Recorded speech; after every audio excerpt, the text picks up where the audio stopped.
बिस्मिल्लाहिर्रहमानिर्रहीम, अस्सलाम वालेकुम। Welcome to my channel daily cooking. आज हम बनाएंगे कलरफुल, क्रिस्पी और बेहद मज़ेदार से कोकोनट मैक्रोन्स। इस तरह के मैक्रोन्स आपको कहीं से और किसी भी बेकरी से नहीं मिलेंगे, तो आप इन्हें ज़रूर ट्राई कीजिएगा। बनाना स्टार्ट करते हैं। तो इसके लिए हमने लिया है क्रश कोकोनट 1 कप। 4 अंडों के लिए हमने यहाँ पर सफेदी और दानेदार चीनी लेंगे हम 1 कप। अगर हम कोकोनट 1 कप ले रहे हैं तो चीनी भी हमने 1 कप लेनी। कुछ लिए हमने यहाँ पर लिक्विड कलर, जिसमें ग्रीन कलर, येलो कलर और रेड कलर है। अब हम क्या करेंगे, सबसे पहले चीनी में हम डालेंगे 4 अंडों की सफेदी। विस्क से हमने अच्छे तरीके से अंडों को और चीनी को मिक्स कर लेना है। जब दोनों चीज़ें अच्छी तरह से मिक्स हो जाएंगी, फिर उसके बाद इसके अंदर हम डालेंगे क्रश कोकोनट। तो अच्छी तरह से दोनों चीज़ें मिक्स हो गई, तो अब इसमें हम डाल देंगे कोकोनट। कोकोनट को हमने चम्मच की मदद से अच्छे तरीके से मिक्स कर लेना है। तो देखिए, अंडे, चीनी और कोकोनट जो है वो बहुत ही अच्छे तरीके से मिक्स हो गए। अब हमने क्या करना है कि इसे हमने बराबर 3 हिस्सों में डिवाइड कर लेना और तीनों को हमने अलग अलग बाउल में डालना है।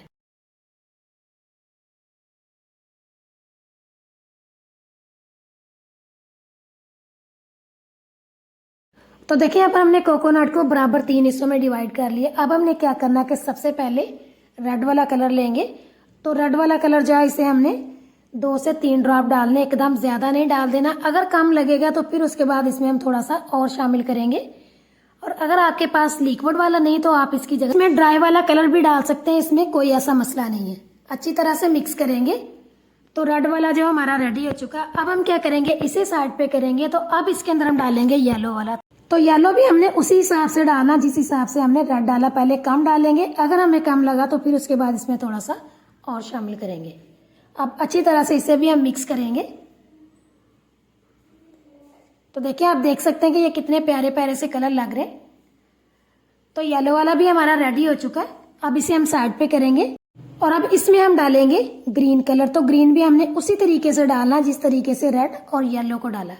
पहले हल्का सा डालेंगे, अच्छी तरह से मिक्स करेंगे। तो थोड़ा सा हमें ये कम लग रहा है, थोड़ा सा इसमें हम और डालेंगे। अब अच्छी तरह से मिक्स करेंगे।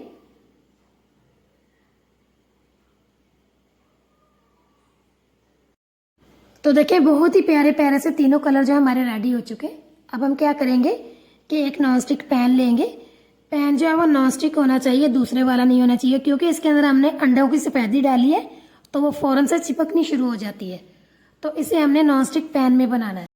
तो सबसे पहले हम रेड वाला जो है वो पैन में डालेंगे और इसे हमने बिल्कुल हल्की आंच पे 2 से 3 मिनट के लिए पकाना। जब ये हल्का हल्का सा इकट्ठा होना शुरू हो जाएगा ना, तो समझ लें कि कोकोनट जो हमारा रेडी हो चुका है। और आंच को हमने बिल्कुल स्लो रखना है, क्योंकि ये फौरन से नीचे चिपकना शुरू हो जाएगा, क्योंकि इसके अंदर हमने अंडों की सफेदी डाली है।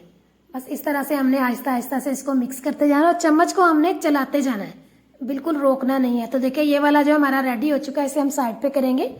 अब हम दूसरा पैन लेंगे और इसके अंदर हम डालेंगे ग्रीन वाला। और ग्रीन इसे भी हमने उसी तरीके से पकाना जिस तरीके से हमने रेड वाले को, बिल्कुल स्लो आंच पे, और चम्मच को हमने मुसलसल जो है वो चलाते जाना, चम्मच को रोकना नहीं है, वरना ये नीचे लगना शुरू हो जाएगा। तो देखिए, ग्रीन वाला भी हमारा रेडी हो चुका है। अब इसे हम साइड पे करेंगे और तीसरे पैन में हम डालेंगे येलो वाला। तो येलो वाले को भी हमने उसी तरीके से रेडी करना जिस तरीके से हमने दोनों को किया, बिल्कुल हल्की आंच पे, और चम्मच को मुसलसल जो है वो चलाते जाना है। तो देखिए, येलो वाला भी हमारा रेडी हो चुका है। अब हम चलते हैं अपने अगले स्टेप की तरफ। तो यहाँ हमारे पास है आइसक्रीम स्कूप। अगर आपके पास ये नहीं तो कोई ऐसा मसला नहीं, आप हाथों से भी बना सकते हैं और चम्मच से भी बना सकते हैं। तो पहले हम आपको स्कूप से बनाकर दिखाएंगे और फिर उसके बाद हाथ से बनाएंगे।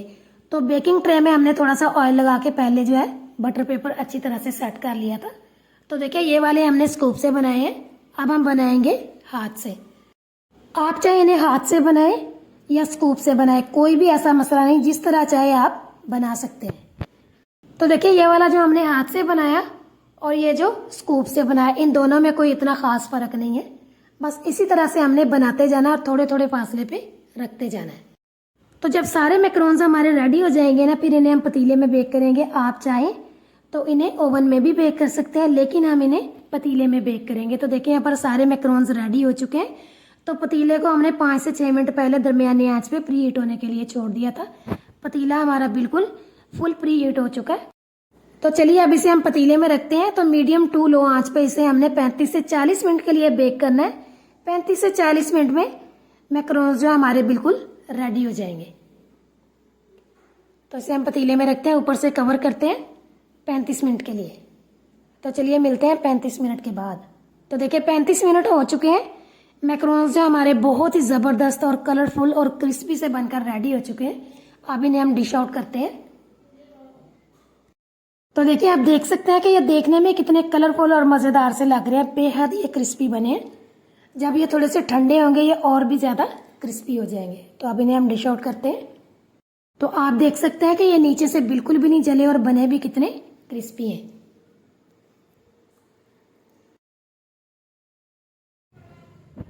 तो तैयार है बेहद मज़ेदार, कलरफुल और क्रिस्पी से हमारे मैक्रोन्स। अब हम एक तोड़ के चेक भी करते हैं कि ये अंदर से किस तरह का बना। अभी ये हल्के हल्के से गर्म है। जब ये थोड़े और ठंडे हो जाएंगे ना तो ये और भी ज़्यादा क्रिस्पी होंगे। तो देखिए ये कितना ज़्यादा क्रिस्पी है। तो आप इन्हें ज़रूर ट्राई कीजिएगा। जितने ये देखने में खूबसूरत लग रहे हैं, खाने में बहुत ही ज़्यादा ये मज़े के। वीडियो अच्छी लगे तो लाइक करें, शेयर करें, मेरे चैनल को सब्सक्राइब करें, दुआओं में याद रखें। और अगली वीडियो तक के लिए अल्लाह हाफिज़।